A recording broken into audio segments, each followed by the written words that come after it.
ದೇವರಾಜ ಅರಸ್ರವರ 109ನೇ ಜನ್ಮ ದಿನಾಚರಣೆಯ ಸಮಾರಂಭದ ಈ ವೇದಿಕೆ ಮೇಲೆ ಆಸೀನರಾದಂಥ ಈ ರಾಜ್ಯ ಕಂಡ ಅಪರೂಪದ ರಾಜಕಾರಣಿ, ನಮ್ಮ ರಾಜ್ಯದ ಜನಪ್ರಿಯ ಮುಖ್ಯಮಂತ್ರಿಗಳು, ಒಂದು ಆದರ್ಶವನ್ನು ಇಟ್ಕೊಂಡು ಆಡಳಿತವನ್ನು ನಡೆಸ್ತಾ ಇರತಕ್ಕಂಥ ಸನ್ಮಾನ್ಯ ಶ್ರೀ ಸಿದ್ದರಾಮಯ್ಯನವರೇ, ಹಿರಿಯರು ವಿಧಾನ ಪರಿಷತ್ತಿನ ಸಭಾಧ್ಯಕ್ಷರಾದಂಥ ಬಸವರಾಜ ಹೊರಟ್ಟಿರವರೇ, ಈ ಸಮಾರಂಭದ ರೂವಾರಿ ಆತ್ಮೀಯರು ಸಚಿವರಾದಂಥ ಶಿವರಾಜ್ ತಂಗಡಗಿರವರೇ, ಹಿರಿಯರು ಸಚಿವರಾದಂಥ ಎಚ್ ಸಿ ಮಹದೇವಪ್ಪನವರೇ, ಈಗಾಗಲೇ ಸನ್ಮಾನಿತರು, ಒಂದು ಆದರ್ಶ ವ್ಯಕ್ತಿತ್ವ ಇರ್ತಕ್ಕಂಥ ಒಬ್ಬ ಹಿರಿಯರಾದಂಥ ಎಸ್ ಕೆ ಕಾಂತಾರವರೇ, ನಸೀರ್ ಅಹಮದ್ರವರೇ, ಇವತ್ತು ನಾವು ಸನ್ಮಾನ್ಯ ದೇವರಾಜ ಅರಸ್ರವರನ್ನು ಸ್ಮರಿಸ್ತಾ ಇದ್ದೇವೆ. ಈ ರಾಜ್ಯದಲ್ಲಿ ಹಲವಾರು ನಾಯಕರು ರಾಜ್ಯದ ಮುಖ್ಯಮಂತ್ರಿಗಳಾಗಿ ಸೇವೆಯನ್ನು ಸಲ್ಲಿಸಿದ್ದಾರೆ. ಆದರೆ ಇವತ್ತು ಕೂಡ ದೇವರಾಜ ಅರಸ್ರವರನ್ನು ನಾವು ಯಾಕೆ ಸ್ಮರಿಸ್ತಾ ಇದ್ದೀವಿ ಅಂತ ನಾವು ಇವತ್ತು ಯೋಚನೆ ಮಾಡಬೇಕಾಗಿದೆ. ಬಹುಶಃ ಅವರು ಯಾವ ಜಾತಿಯಿಂದ ಬಂದಿದ್ದಾರೆ ಅಂತ ಆ ಕಾರಣಕ್ಕಾಗಿ ನಾವು ಇವತ್ತು ಸೇರಲಿಲ್ಲ.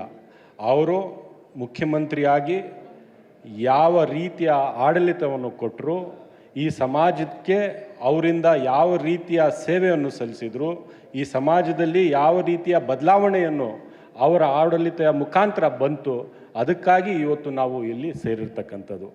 ಬಹುಶಃ ನಮಗೆಲ್ಲರಿಗೂ ಗೊತ್ತಿರ್ತಕ್ಕಂಥ ವಿಚಾರ, ನಮ್ಮ ಸಮಾಜದಲ್ಲಿ ಸಮಾನತೆ ಇಲ್ಲ. ಒಂದು ಕಡೆ ಸಮಾನತೆ ಇಲ್ಲ, ಒಂದು ದೊಡ್ಡ ವರ್ಗಕ್ಕೆ ಸಮಾನತೆ ಇಲ್ಲ, ಒಂದು ಕಡೆ ಶಿಕ್ಷಣ ವರ್ಗಕ್ಕಿಲ್ಲ, ಇನ್ನೊಂದು ಕಡೆ ಈ ದೇಶದ ಸಂಪತ್ತಲ್ಲೂ ಕೂಡ ಇದೊಂದು ದೊಡ್ಡ ವರ್ಗದ ಪಾಲಿಲ್ಲ.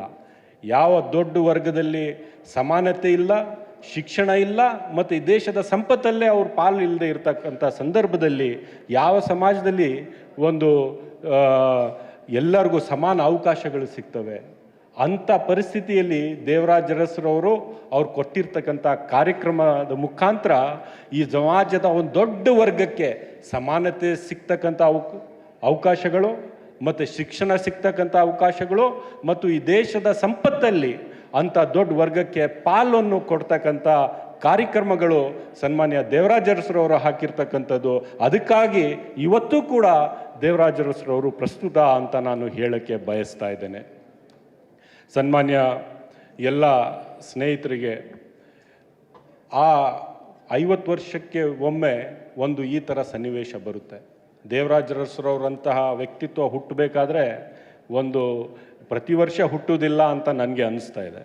50 ವರ್ಷಗಳ ಹಿಂದೆ ಅವ್ರು ಕೊಟ್ಟಿರ್ತಕ್ಕಂಥ ಆಡಳಿತ, 100 ವರ್ಷಗಳ ಹಿಂದೆ ಅವ್ರು ಹುಟ್ಟಿ ಬೆಳೆದು ರಾಜಕಾರಣ ಮಾಡಿ ಆದರ್ಶಗಳನ್ನು ಇಟ್ಕೊಂಡು, ಸಿದ್ಧಾಂತಗಳನ್ನು ಇಟ್ಕೊಂಡು ಈ ನಮ್ಮ ಸಂವಿಧಾನವನ್ನು ಅನುಷ್ಠಾನಕ್ಕೆ ಜಾರಿಗೆ ತರಬೇಕಪ್ಪ ಅಂತ ನಾವು ಬರೀ ಬಾಯಿ ಮಾತಿಗೆ ಏನು ಮಾತಾಡ್ತೀವಿ, ಅವ್ರ ಅಧಿಕಾರದಲ್ಲಿ ಇದ್ದಾಗ ಮಾಡಿ ತೋರಿಸಿರ್ತಕ್ಕಂಥ ಒಬ್ಬ ನಾಯಕ.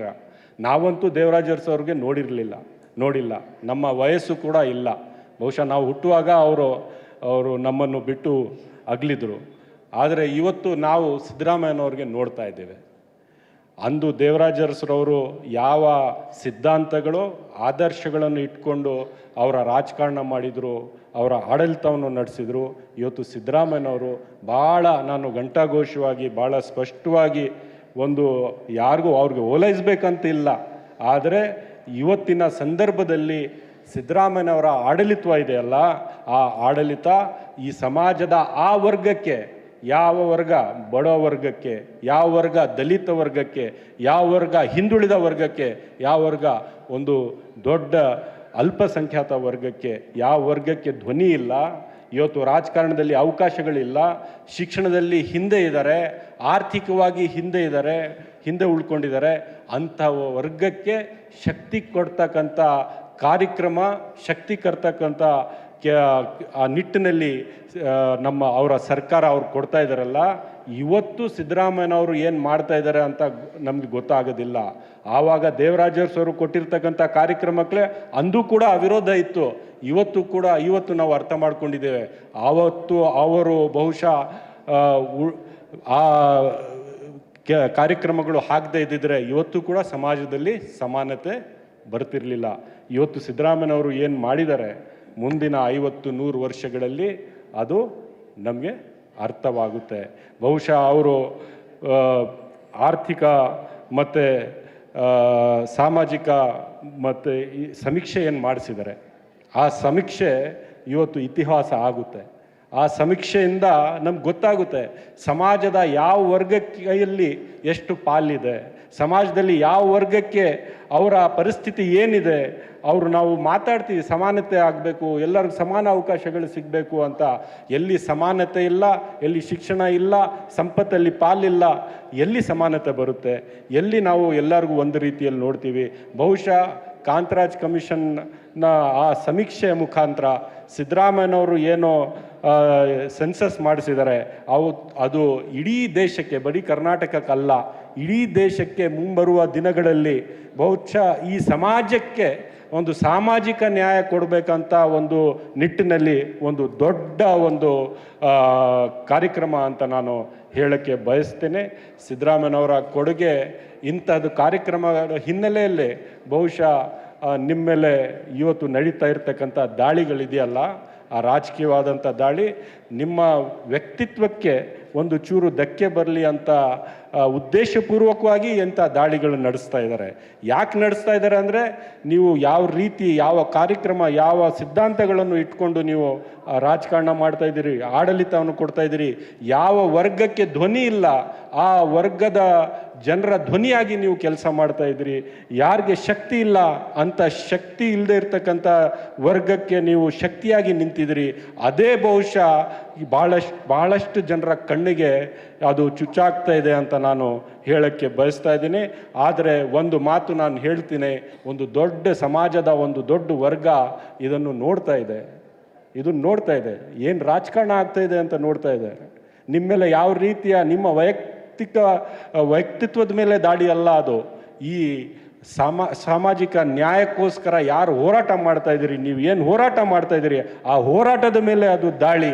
ದೊಡ್ಡ ವರ್ಗ ಒಂದು ನೋಡ್ತಾ ಇದೆ, ಅವರು ಸುಮ್ಮನೆ ಇರಬಹುದು, ಆದರೆ ಅವರು ಸೈಲೆಂಟ್ ಮೆಜಾರಿಟಿ ಆಗಿದ್ದಾರೆ ಅಂತ ನಾನು ಹೇಳ್ತಾ ಇದ್ದೀನಿ. ಅವ್ರು ಸೈಲೆಂಟ್ ಮೆಜಾರಿಟಿ ಆಗಿದ್ದಾರೆ, ಅವ್ರು ನೋಡ್ತಾ ಇದ್ದಾರೆ, ಗಮನಿಸ್ತಾ ಇದ್ದಾರೆ. ಈ ರಾಜಕಾರಣಕ್ಕೆ ತಕ್ಕ ಉತ್ತರ ಸಿಕ್ಕುತ್ತೆ. ನಿಮ್ಮ ಯಾವ ಪ್ರಾಮಾಣಿಕತೆಯಿಂದ 40 ವರ್ಷದ ನಿಮ್ಮ ರಾಜಕೀಯದ ಜೀವನದಲ್ಲಿ ಯಾವುದೇ ಒಂದು ಕಪ್ಪು ಚುಕ್ಕೆ ಇಲ್ಲದೆ ನೀವು ಈ ಮಟ್ಟಕ್ಕೆ ನೀವು ರಾಜಕಾರಣ ಮಾಡಿದಿರಿ, ಆಡಳಿತವನ್ನು ಕೊಟ್ಟಿದ್ದೀರಿ, ಕಾರ್ಯಕ್ರಮಗಳನ್ನು ಕೊಟ್ಟಿದ್ದೀರಿ. ನೀವು ನಿಮ್ಮ ರಾಜಕೀಯದ ಜೀವನದಲ್ಲಿ ಇಂಥ ಸನ್ನಿವೇಶ ಎಂದೂ ಬಂದಿಲ್ಲ. ಆದರೂ ಉದ್ದೇಶಪೂರ್ವಕವಾಗಿ ಮಾಡಿರ್ತಕ್ಕಂಥದ್ದು ಈ ರಾಜ್ಯದ ಜನ ಗಮನಿಸಿ, ವಿಶೇಷವಾಗಿ ಬಡವರು, ಅಲ್ಪಸಂಖ್ಯಾತರು, ಹಿಂದುಳಿದ ವರ್ಗದವರು, ದಲಿತ ಸಮುದಾಯದವರು ವಿಶೇಷವಾಗಿ ಇದನ್ನು ಗಮನಿಸಿದ್ದಾರೆ.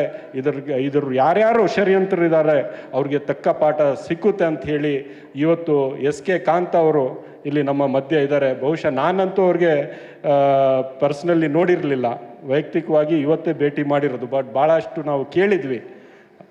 ಒಂದು ಆದರ್ಶದ ವ್ಯಕ್ತಿತ್ವ, ಪ್ರಾಮಾಣಿಕ ಒಬ್ಬ ಕಾರ್ಯಕರ್ತ. ಅವರು ಸಚಿವರಾಗಿರ್ಬೋದು, ಅವರು ಶಾಸಕರಾಗಿ ಸೇವೆ ಸಲ್ಲಿಸಿರ್ಬೋದು, ಆದರೆ ಅವ್ರ ಪ್ರಾಮಾಣಿಕತೆ ಬಗ್ಗೆ ಕೇಳಿದ್ವಿ. ಇವತ್ತು ಭೇಟಿ ಮಾಡೋದು ಅವಕಾಶ ಸಿಕ್ತು. ಶಿವರಾಜ್ ತಂಗಡಗಿ ಅವ್ರಿಗೆ ಅಭಿನಂದನೆಗಳು. ಅಂಥವ್ರನ್ನ ಆಯ್ಕೆ ಮಾಡಿ ಇವತ್ತು ರಾಜ್ಯದ ಪ್ರಶಸ್ತಿಯನ್ನು ನೀವು ಕೊಟ್ಟಿದ್ದೀರಿ. ತಮ್ಮೆಲ್ಲರಿಗೂ ಶುಭಾಶಯಗಳನ್ನು ಹೇಳಿ ನಾನು ಇವತ್ತು ನನ್ನ ಮಾತನ್ನು ಮುಗಿಸ್ತೀನಿ. ಜೈ ಹಿಂದ್, ಜೈ ಕರ್ನಾಟಕ.